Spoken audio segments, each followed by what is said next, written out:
Direction le Tchad maintenant, où le président a procédé à un remaniement ministériel. Un remaniement qui fait entrer une femme de 29 ans au gouvernement, au ministère de la Protection de la Femme et de la Petite Enfance. Elle s'appelle Amina Priscille Longo.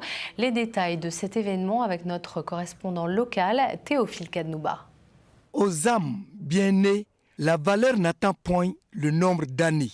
Cette assertion colle parfaitement avec la nomination de ces jeunes âgés de 29 ans, notamment Routouan, Mohamed Ndonga, Christian et Amina Priscille Longo au poste de ministre au dernier remaniement effectué par le maréchal du Tchad, le président de la République et chef du gouvernement Idriss Déby Itno.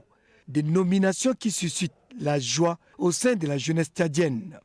À mes frères et sœurs, jeunes qui sont au gouvernement et qui font aujourd'hui notre fierté, comme en témoigne la présence manifestation de joie.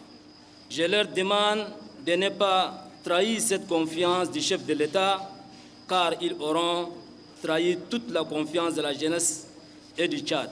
Mais aussi un défi pour celle-ci qui doit prouver à travers son dévouement et son ardeur au travail qu'elle mérite la considération que le chef de l'État lui accorde. Le chef de l'État donne souvent la confiance à la jeunesse.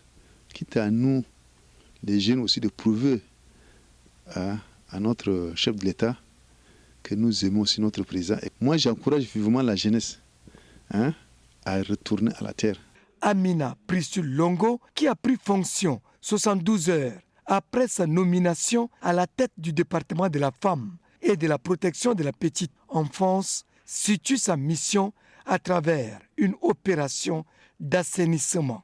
Pour bien travailler, il faut que l'environnement soit sain.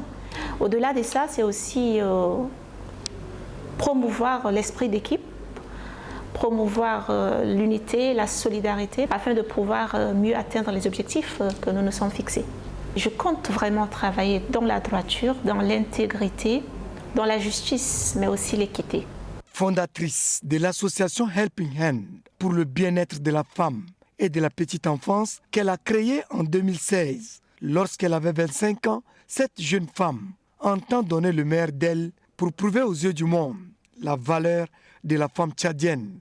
Je ne ressens pas une pression particulière depuis ma nomination, parce que tout ce que j'ai eu à faire dans le passé, que ce soit dans la société civile ou à la Maison nationale de la femme que j'ai gérée 1 an avant d'être promue à poste de ministre, je l'ai toujours fait avec beaucoup de passion, beaucoup d'amour, beaucoup de rigueur, et j'espère en toute humilité continuer en fait la nouvelle responsabilité dans le même sens, mais avec l'appui vraiment de mon équipe technique pour qu'on puisse ensemble relever ce défi.